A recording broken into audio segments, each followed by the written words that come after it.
Hi, everyone. Good evening, and welcome to the Hangout. Thank you so much for joining us today. My name is Farron Bowman, and I am an Admissions and Financial Aid Officer here at Harvard College. And I am joined today by two current students of the college, Andrew and Alice. And so why don't you guys introduce yourselves? Hi, I'm Andrew Pardue. I'm in the class of 2016, so I'm a junior. I live in Mather House, and I'm studying government and economics. Hi, I'm Alice Hu, and I am the class of 2018, so that makes me a freshman. I live in the freshman dorm world, and I am thinking of studying government, but I'm still exploring different fields. Great. So over the next half hour or so, we are going to tell you a little bit about Harvard, the academic life, the student life, a little bit about admissions and financial aid, and most importantly, we want to answer questions that you have. So we want to be able to give you the information that you came here for. So I think you all know how to do this. You can submit questions. We'll try to answer them and incorporate them in what we're saying as we go along, and then we'll definitely leave time for questions at the end of this hangout. So to get started, so Harvard is America's oldest university. It was founded in 1636. We're located in Cambridge, Massachusetts, just across the river from Boston. And we're a mid-sized campus with about 6,600 undergraduates and just a little more than 1,600 freshmen that we admit each year.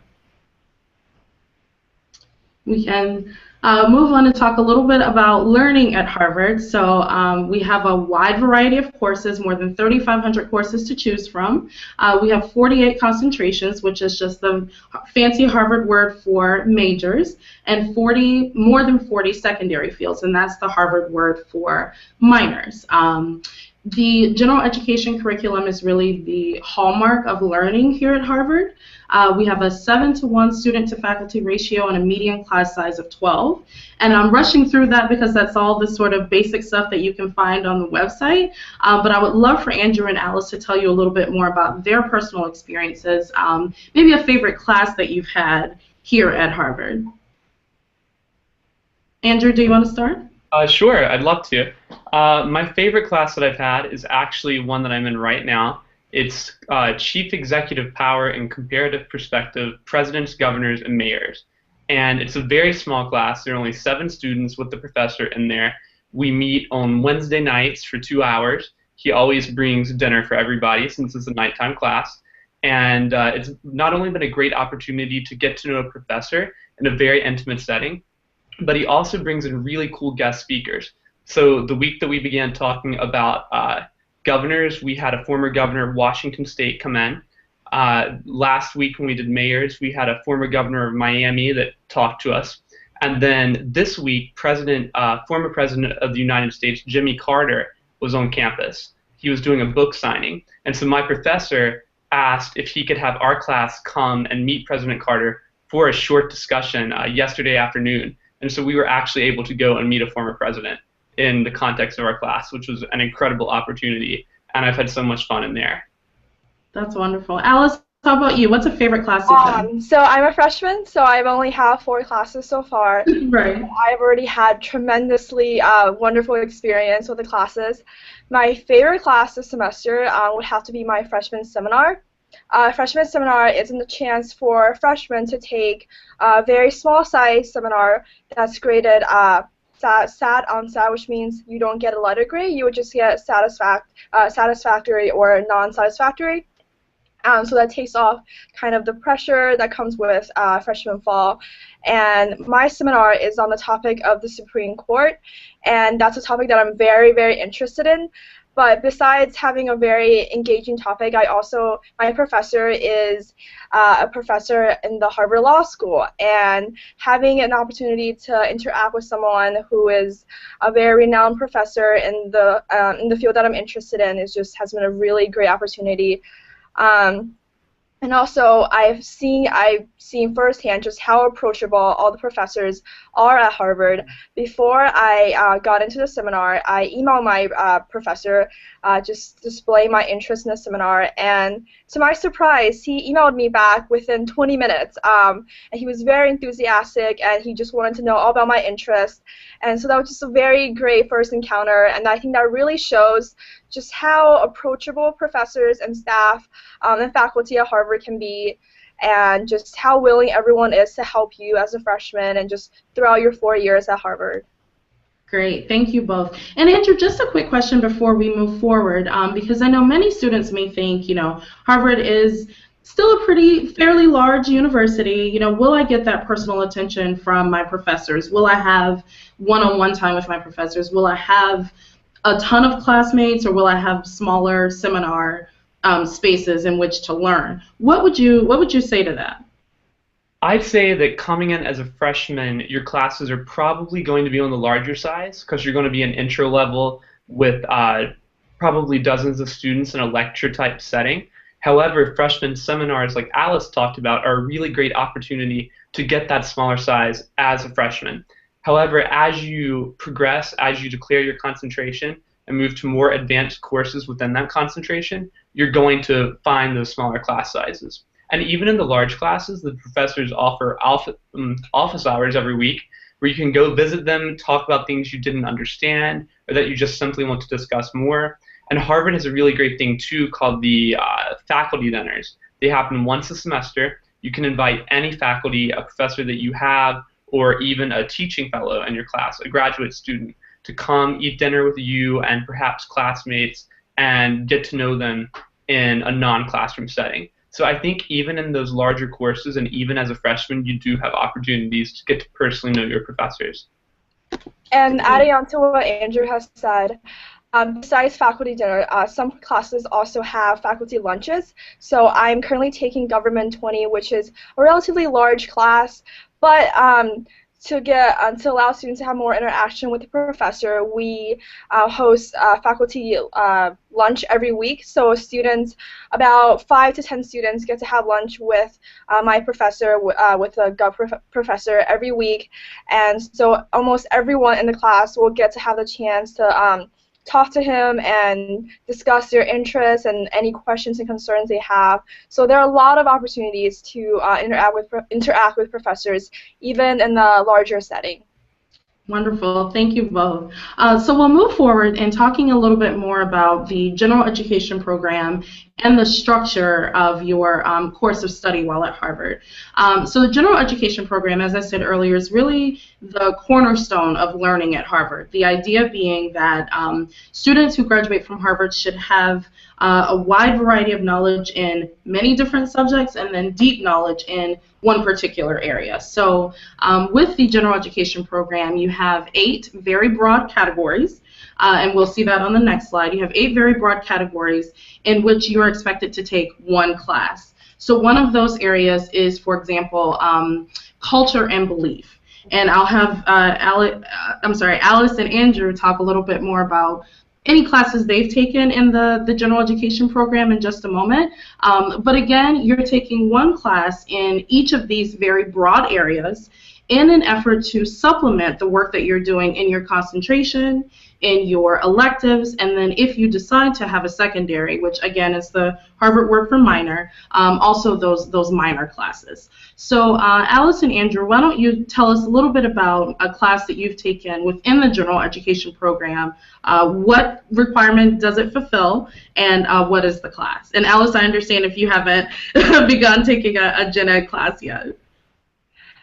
So actually, I am taking a gen ed class in the sense that I am taking a class under the government department, but that also counts towards my general education credit, which I think is really great.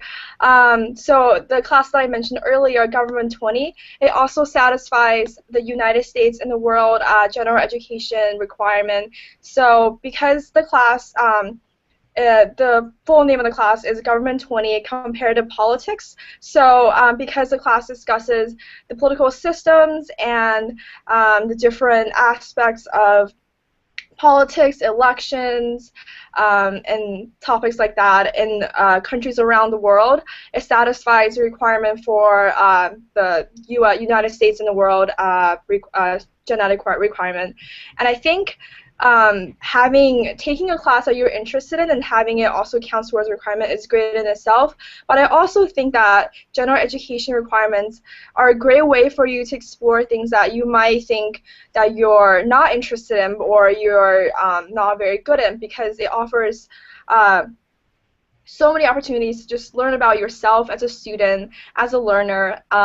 Next semester, I'll probably take a class in astronomy, which is something that I haven't explored very much, and I think that will allow me to satisfy some of the other genetic requirements besides the social sciences. So I think genetic courses, however you want to treat them, can either allow you to explore what you're already interested in, or allow you to explore something completely new, which I think is a really important aspect of liberal arts education at Harvard.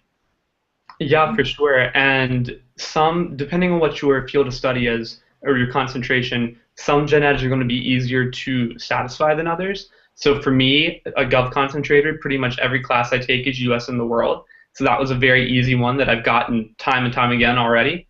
Aesthetic interpretive understanding was one where I was just kind of stuck. I was at a loss. I was like, I don't even know what that means. I don't want to take an art class or a dance class, and I'm not sure how I'm going to satisfy that. And my freshman proctor, actually, which is like an RA that is a graduate student that lives in the dorm with you, she's kept in touch with all of her freshmen as we've grown older and gone on to other things.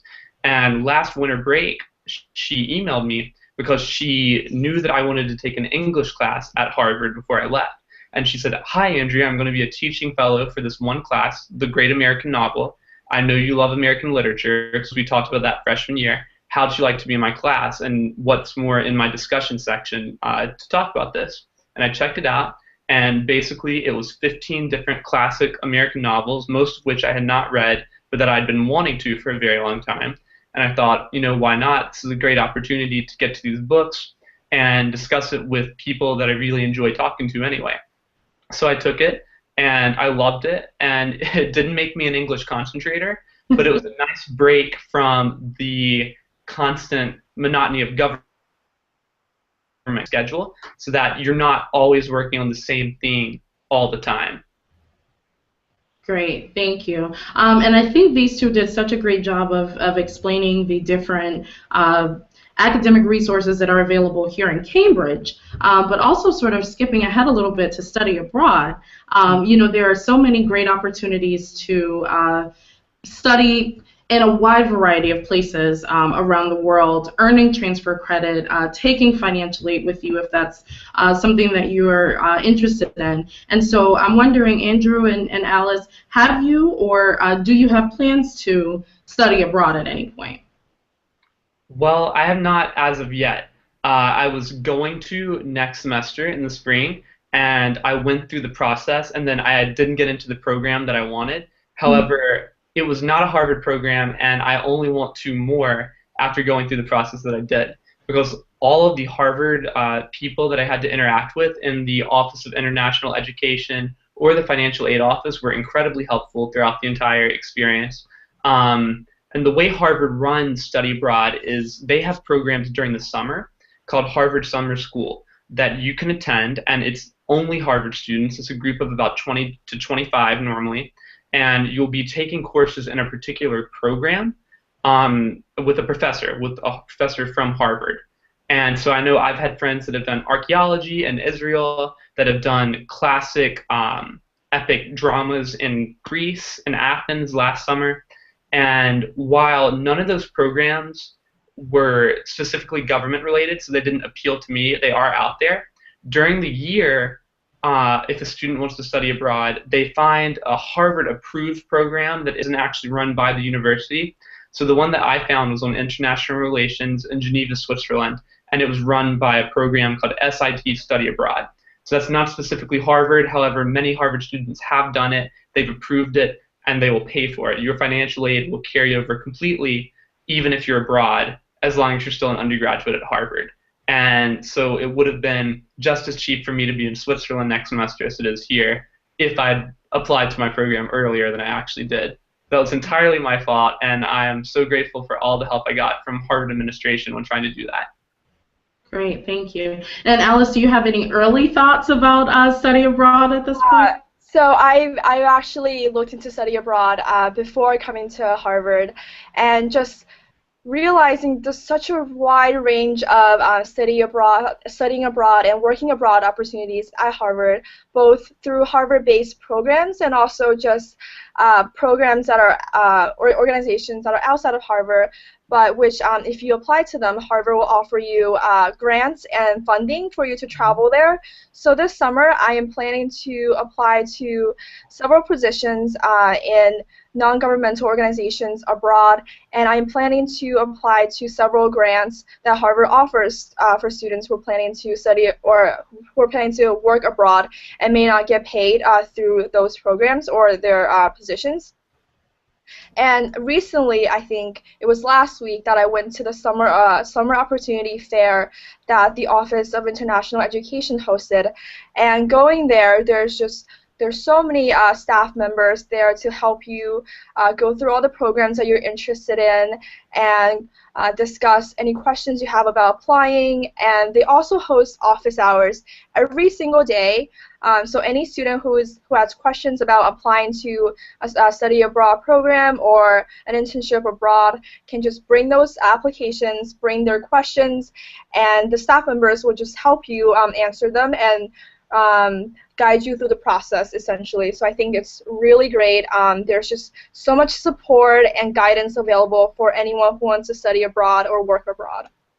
Thank you. And so just to echo Alice and Andrew's point about the Office for International Education, this is such a great opportunity to emphasize the many resources that are available across campus for students, not just in terms of study abroad, but really in terms of anything that students are interested in when it comes to seeking out internships or work for the summer or during the year, or seeking grants for research. There are so many different resources across campus that are available to Harvard students to pursue whatever it is that they are interested in. So why don't we switch gears a little bit and talk about living at Harvard, and I'm actually going to toss it to Alice to talk about freshman year, since it's so fresh, you're living it right now. Why don't you tell us a little bit about your experience in Harvard Yard right now?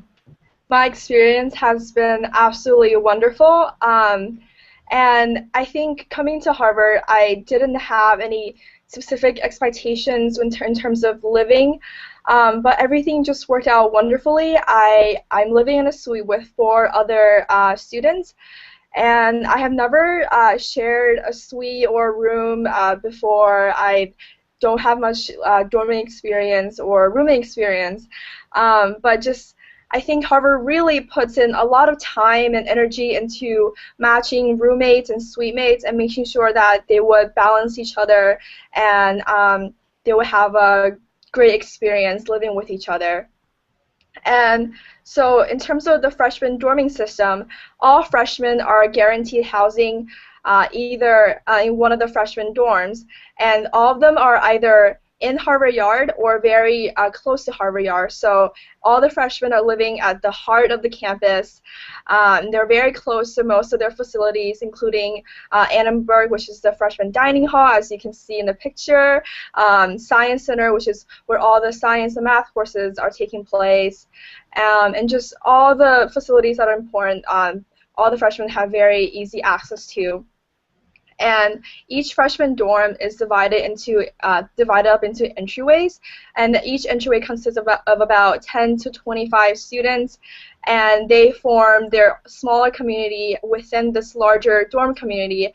I think it's just wonderful how many people there are to help the freshmen through their first year. Within each dorm, there's a resident dean, and within each entryway, there are 2 to 3 paths and 1 proctor, which I think Andrew mentioned earlier, that's there to live amongst the students and help them through any problems or issues that they experience. And I just have such a wonderful experience with my proctor, with my peer advising fellows, which I think I mentioned earlier, who are just upperclassmen that are there to help the freshmen, and just all the support, and also just how my rooming and my rooming arrangements worked out. Just have just been really great. I have no complaints whatsoever, and yeah. Great, great. And so just to add to that a little bit before we transition to talk about upper class housing, the freshman dean's office really takes rooming very seriously here at Harvard. And so it's a really special thing. I think most freshmen would emphasize what Alice said, in that, you often hear, well, I don't know, how they knew to pair me with these people, but it's like spot on. It's like perfect. And so that is really something that we're proud of here, and that we think is a very special part of the residential system here at Harvard. So Andrew, why don't you start by talking about the great Harvard tradition of Housing Day, and then tell us a little bit more about your personal experience in the house. Sure. So about midway through freshman year, you will be required to create a blocking group, which is a group of up to 8 people, including yourself, that you know for sure that you are going to live with for the rest of your time at Harvard. You don't know where you're going to live yet, but you know you're going to be with these people. And so you create your blocking group, or if you prefer not to, most people do, but if you would prefer just to enter your name into the housing lottery alone, you can do that. It's called floating. And then in March of freshman year, after all of the blocking groups have been submitted, the freshman dean's office, they sort everybody into one of our 12 upperclassmen houses. So if you've seen Harry Potter, which I think most people in our generation probably have, it's very similar to that, except you're not being sorted alone, you're being sorted with a group, and there are 12 houses instead of 4. And each house is entirely a randomized process. There are certainly preferences among different students for different houses. I know I had my own private ranking of which ones I would prefer freshman year. I didn't get into my very top ones. It was my 4th choice. However, I've absolutely loved the house that I ended up in, and everyone does. When they do the senior survey at the end of your time here, and they ask you what you think is objectively the best house, everyone says their own house. Even though they're very different characters and very different events that go on at every house, it becomes your community here. I'm personally in Mather House, which has 400 other students. We're one of the furthest from the yard. We're right down by the river. However, because of that, we've got beautiful views of the river and of the city of Boston from our tower. We have events like our weekly happy hour on Friday nights, when you can get together with members of your house for a different themed party. And we also have one of the most famous college parties of all time, hosted by Mather, which is the Mather Lather. Happens every spring, and we're very proud that it's even been written up in the New York Times. So each house has a definite personality and a real community, and I think everyone becomes integrated in that pretty soon after being sorted. And I think just that's true for the freshman dorm system as well. Harvard really puts in a lot of effort into creating a community, first among the freshmen, and then when they transition to upperclassmen, also among the upperclassmen. And I think what Andrew said about each house having its own perks speaks true to also the freshman dorms. Each dorm has a unique character, and it has its perks. I know my dorm has a great solarium on the top floor, so you can see, you have a great view. The entire room is basically an open space with windows on all 4 sides. You can see the Boston skyline from the solarium on the top floor of my dorm. Some other dorms, like Candidate, has the Women's Center in the basement, which has a lot of great resources. And just each dorm really has its own unique benefits, and I think just regardless of what dorm you're getting placed into, you will find it a very enjoyable experience, and you'll really love the community that you're part of. Yeah, for sure. And I'd say I'm still living right now with all of the guys that I was randomly sorted with freshman year. So none of us knew each other, of course, coming in, and we're all very different from very different places. North Carolina, New York City, Chicago, Bulgaria. and yet we clicked really well, even though we have divergent interests, divergent life experiences, and we decided pretty easily, without much stress, that we wanted to keep on living together. And I think that's normally how it ends up going. Very true. I think I will be blocking with my suite mates, so it's very true. And so, so Alice, you did a great job of talking a little bit about the support network that's available in the freshman dorms. That's the freshman proctor, the freshman dean, the peer advising fellow. Non-residentially, there's a freshman academic advisor. Andrew, would you say just a few words about the advising that's available in the houses at Harvard, in the upper class houses? Yeah, sure. It's certainly at least on the same level that I got as a freshman, if not even more. So one experience that I had recently this semester was when I decided very suddenly at the end of September, after kind of a hard couple of weeks in class, that I wanted to study abroad next semester. That I wanted not a semester off, but I wanted to relax more than I have been this semester. Mm-hmm. And the deadline for all of this stuff was October 1st, which was about 4 days away when I decided this. And I emailed my resident dean, who oversees the entire house, and my academic advisor for the government department that lives in the Mather house, and said, I realize this is a big ask, but could either of you meet with me this weekend to discuss perhaps studying abroad? I think that's something I want to do. They both replied very quickly and said, yes, of course, sure. One of them had dinner with me on Saturday night, and we talked everything over, and he helped me get my forms together. And then my academic advisor set aside time on Sunday morning to meet with me, which I know is a really awful time for most people, but I needed to get that meeting in so I could get all of my documentation together. And they very selflessly agreed to meet with me that weekend and shuffle their own schedules around and their own plans just to make sure that I had my things in on time after procrastinating with my decision. So I was very grateful to have these people that are just willing to throw everything down for me like that. Proctors, you have them, again, living in your entryway even as upperclassmen. And as I mentioned earlier, my proctor from freshman year is still in touch with us. And we hold a freshman entryway brunch once every semester. And we're continuing that tradition just so we can still see where everyone's ended up since freshman year and the experiences that they're having. So I don't feel that the attention from the administration or from your advisors really slacks off at all the older that you get.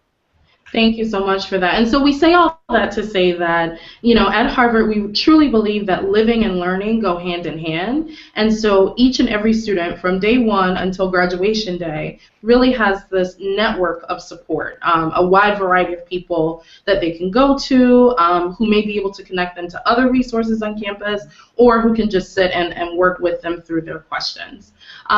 So moving forward, of course we know that there's more to Harvard than living and learning. There's also fun. There are several thousand extracurricular activities that students can become involved in. We have the most varsity level collegiate sports of any university in the country. There are theater companies, there are dance companies, pretty much anything that you can think of to do in your downtime, students at Harvard find a way to do. So, Andrew and Alice, why don't you tell us about one of your activities that you're really involved in and really passionate about? I've been very involved in the Institute of Politics since I've gotten here. That doesn't specifically correspond with my studies in government. However, it's kind of an added incentive in that you get to listen to and interact with real policymakers in the world of politics that are actually putting the theories that you learn in class into practice in the real world. So I know earlier this semester we had Vice President Biden come and give a talk. I did not get into that one because it was so popular. They had the lottery for it. And this is just a regular occurrence, so the kinds of people that we get that come in. I know my favorite program at the IOP is the Fellows and Study Groups program. So every semester the IOP brings in 6 different people from the world of politics or media or strategy. And they normally try to get a diverse range of ideologies as well. And students are allowed to apply to work with these people during their time on campus to put on weekly discussion groups for members of the Harvard community. And I've had the pleasure of working with my former governor, Bev Perdue from North Carolina, as well as former Governor Mike Huckabee of Arkansas, who ran for president a few years ago. Work on a very intimate level with these people. They will take you out to dinner every week to talk, to plan your next session, as well as to learn what's going on in your life, because they're actually very interested. And I know Governor Perdue said her favorite day of her time at Harvard was when we took her around and showed us all of our freshman dorms, because she wanted to see how Harvard students live, and she just got a thrill out of doing that and signing my North Carolina flag above my bed for me. And I'm still in touch with the people that I've worked with as well, these policymakers that have gone on to head think tanks and write books, and in the case of Huckabee, perhaps run for president again. And yet these are people whose email addresses I have and cell phone numbers, and I can ask them for anything that I need that I think that they can help with. And I think that's a really incredible opportunity that you won't find at any other school. Alice, how about you? And I share Andrew's experience, and my extracurricular activities have allowed me to come into contact with people that I never imagined I would be able to. One of my favorite activity this fall is with the Harvard International Review. Coming to Harvard, I knew that I was interested in publications, journalism, but also international relations. And the Harvard International Review basically ties into my favorite things, which is writing, publication, and international affairs. And what the Harvard International Review, or the HIR, is that it's a student-run quarterly journal that features articles and interviews by prominent individuals in different sectors of the international relations world. So we've had former president of the U.S., Bill Clinton. We've had Condoleezza Rice. We recently had an article by the former Prime Minister of Australia. We've also had UN Secretary General Ban Ki-moon. So this wide range of people, not just politicians and leaders, but also experts in global health, in women's rights, and environmental policy. Just a very wide range of professionals who are doing very important and interesting things in the area of international relations. And what I do is I recently just finished comping, basically my, which is a very Harvard process. So it's basically, comping is basically when new members, they go through a process where they have to finish different assignments and go to different meetings before they are officially recognized as members of the organization. And I just finished my comp for the HIR, and I'm officially a member. And in the past weeks, I've been contacting different leaders and professionals and soliciting articles from them for the HIR. And I recently just contacted the former Prime Minister, the former Minister of Environment of Canada, which is really cool. And just the opportunity to interact with people who are so prominent and so outside of what I imagined to be the people that I would interact with has been just a great opportunity. And I really enjoy being part of an organization that's not only just an activity, but a community. The people that I work with in HIR, the people that I eat lunch with, the people that I talk to when I have issues and when I need someone to just relax with. And I think what extracurriculars at Harvard means is not just another way to not just a way to engage in your interests, but also just find your community and sometimes your family at Harvard. Thank you. And just in case all of the extracurricular activities aren't enough to keep Harvard students busy, we are located in a very unique part of the country. So we are, as I said earlier, we are located in Cambridge, which in and of itself is a very diverse, really relaxed, very beautiful city. And just across the river is the city of Boston. And so between Cambridge and Boston, there are so many, even more opportunities for service and engaging in cultural activities, or just, taking a walk around and enjoying the beauty of this area. Harvard has its own stop on the Massachusetts Bay Transit Authority, the train line, and so we are just 12 minutes from downtown Boston. And of course, the greater region of New England, and even a 4-hour megabus ride from New York. It's very easy to stay connected with friends at other places, with family for students who live a little closer. There's a lot to do, not just on campus, but in the greater Boston area. I don't know if either of you have a quick word about venturing off campus and into Cambridge or into Boston. Have you had a chance to do that? I think Cambridge and I think Harvard offers the best of both worlds, and that you can stay within the campus forever if you want to, because there are always so many exciting events going on. But if you want to venture out of campus, there are also a world of different events, such as concerts, different authors stopping by for book signing, just so many different exciting events for a range of different interests. Recently, I was able to go to a concert by one of my favorite artists, and I come from Philadelphia, which is a very urban city, and a lot of artists stop by all the time, but sometimes it's not very accessible because just how big the city is, and traveling takes a lot of time. But living in Cambridge, what it feels like is that everything is very close. All the events that are happening are very close to Cambridge. It's most likely 15 to 20 minutes away by the train.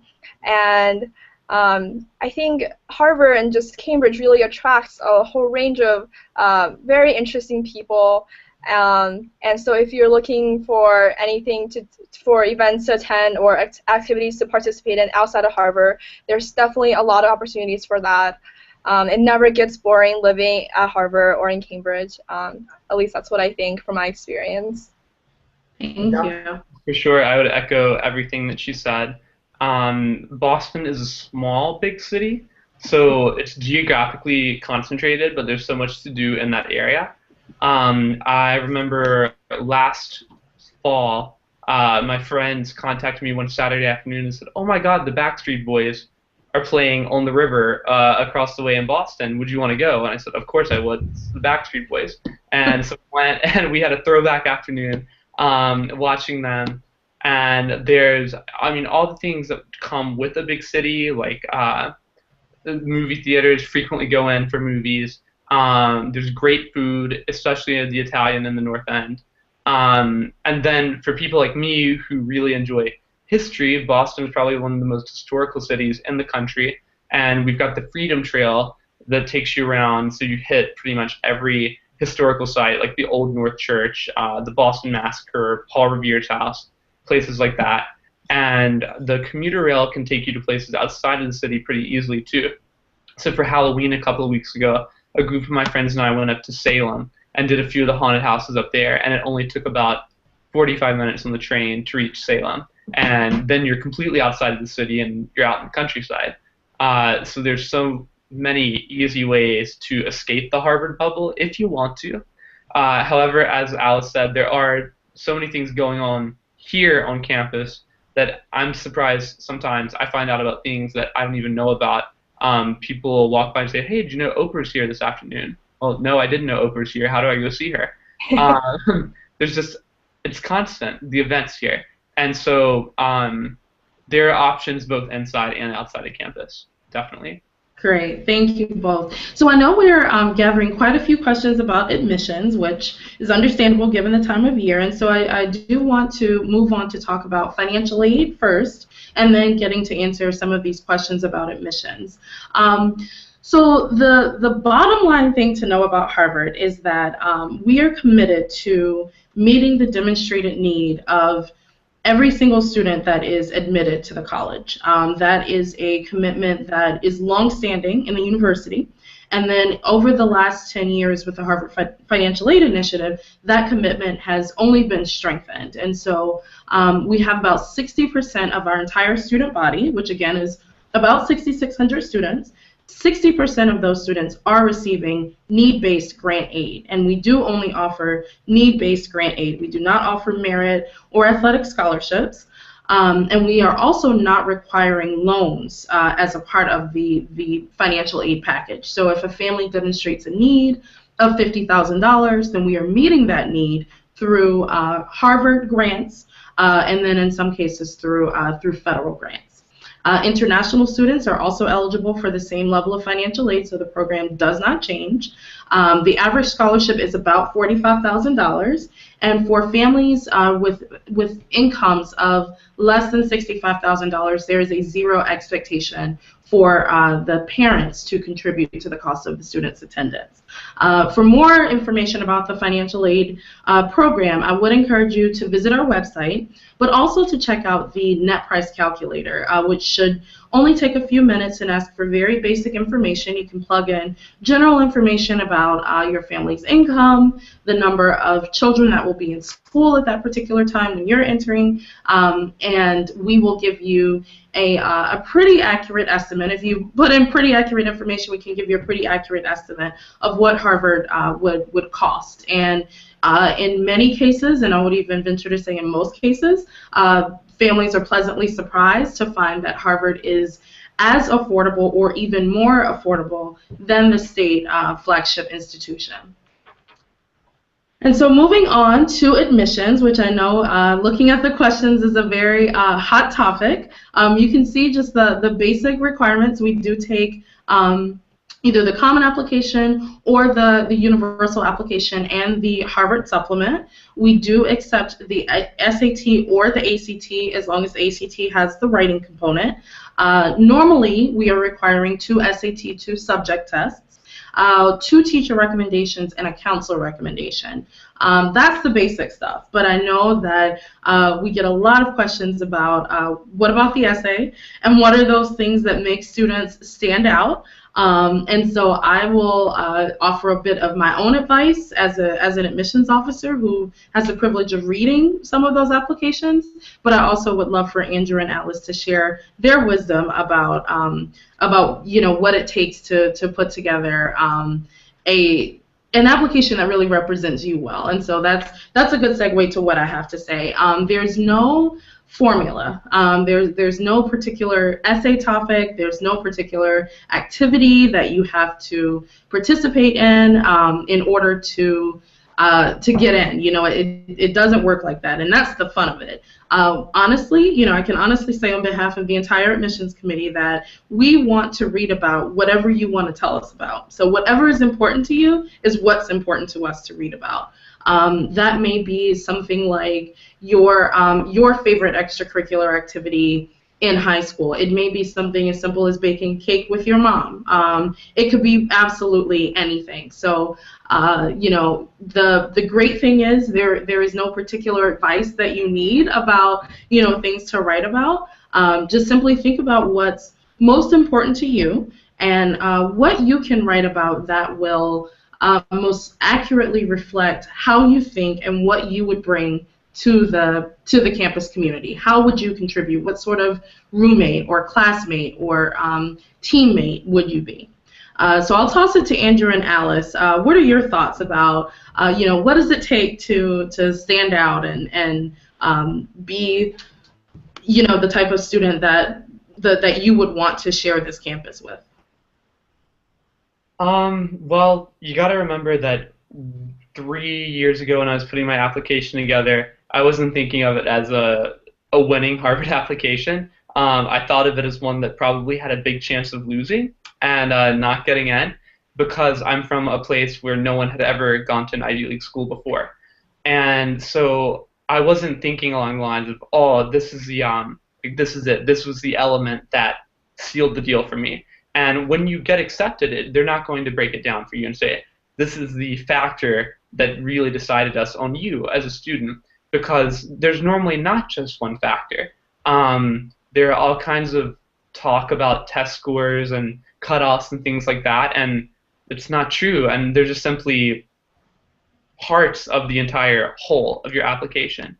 I don't know specifically why I was accepted. I know that I did try to make the most of the resources that I had available to me back at home in rural North Carolina. I was dedicated to a few extracurriculars, so I definitely went for depth and not breadth in my extracurriculars. There were about three that I'd been involved with for 6 to 8 years that I've been very dedicated to. And so I think that that probably helped that admissions saw that I wasn't just kind of skimming the surface of lots of different things just to make it look like I'd been doing more, but that I'd actually spent time working in these groups in a community theater that I did a lot in my church youth group, groups that I'd actually worked to build up and make better. And I think that that probably helped. As far as the essay, I know we talked about that a little. People get very concerned about the personal essay. I know, for one, I didn't do the optional one. So when it says optional, I just want to be clear that it actually is. That's not a trick question. That's all right. For sure, because I only did what was mandatory because I was so stressed out with application senior year that I just couldn't handle it anymore. And I'm sure many of you are in the same position right now. My essay that I did do for the Common App combined two very diverse interests of mine. I wrote about Shakespeare's Macbeth and modern American political rhetoric in the 112th Congress. And so very seemingly non-related things, but both things I cared about very much, Shakespearean literature and modern American politics, and just combine them together and analyze them through and with each other. And so I kind of doubt that they've ever received another essay exactly like that or in the same vein. So I'd say definitely play to your strengths, the things that you're interested in and that you have experiences that are definitely unique that no one else could have had in whatever activities you were involved in your community. And that's really what we're looking for, that you took the resources available to you, you used them as much as you could, and you made a positive impact on the place where you're living or the people that you're living with. Yes, and I like to just echo what Andrew said when he was applying. When I was applying, I didn't know what the key to getting into Harvard, what any college was. I am the first in my family to go to a college in the U.S. I personally don't know anyone who graduated from the Ivy League colleges. So I really wasn't sure what the key was or what I needed to do to get into these colleges besides the usual grades and SAT scores and extracurriculars.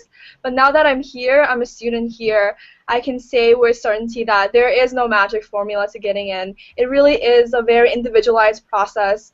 And I know that every application is evaluated based on all aspects that are presented, not just any single factor.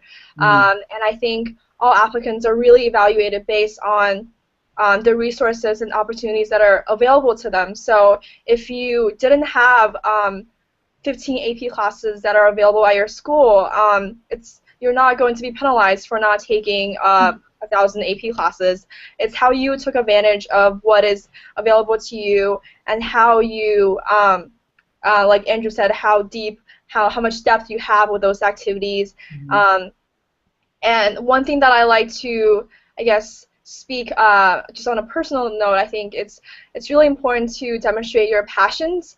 So not just list a range of activities that you did, but really show why you're passionate about those things, why you join them, why you continue with them, what they have taught you about yourself as an individual, and just demonstrate your passions in whatever they may be, whether they're about an academic field or about journalism or just a hobby that you have. Really convey them and really make it clear what makes you as an individual beyond your test scores and grades, which are already presented and are also important, but just I think the essays are a place for you to show you as an individual, which I think is very crucial. Right, right. And so before we wrap up, I did want to get to a couple more questions, which are particularly about supplemental materials.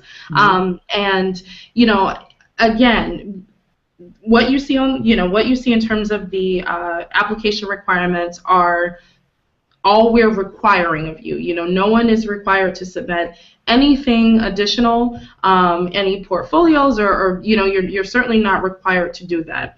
If you have been particularly involved in something at a very high level and have received a certain level of recognition for it, or really believe that submitting this thing, whatever it may be, really helps tell a story about you that you're not able to share in any other part of the application, then you may consider submitting a supplement. Again, this is not required, and you're certainly not penalized if you don't have a certain thing that you would like to share with us. But if you do have something, you can either mail it to us. You can update your common application if you have some other research paper or something that you would like to include. And in the case of things like portfolios or audition tapes, we do participate in Slide Room, and so you can upload that that additional information into Slide Room. And I want to make sure we're answering a couple more questions. So one question is, does Harvard guarantee housing for all 4 years? The answer is yes. I think Andrew and Alice gave a really great, both gave really great testimonies as to why the housing system is so special at Harvard. And because of that, more than 90% of students choose to stay on campus all 4 years. And so that, yes, housing is guaranteed, and in most cases that's what many students are doing. And so one of the final questions, the final question I'll answer is, how often do freshmen get to participate in undergraduate research programs, and what sort of opportunities are available? Again, to echo what I said earlier, there are so many different places on campus that students can find out about these type opportunities, whether it's working with a particular professor or getting funding from the Harvard College Research Program to create their own research experience. There are many, many different ways that every student, including freshmen, can become involved in doing some sort of research. And so really quickly, Andrew and Alice, do you have any experiences with having done research or looking forward to pursuing research opportunities? Go ahead. Okay, sure. Okay, I haven't done a ton as of yet. However, one big recommendation I would make if you're a freshman that wants to do undergraduate research is to get on a concentration mailing list as soon as possible. If there's a concentration that you are pretty sure that you're going to end up concentrating in, as I was with government coming in, my mind was already set on that.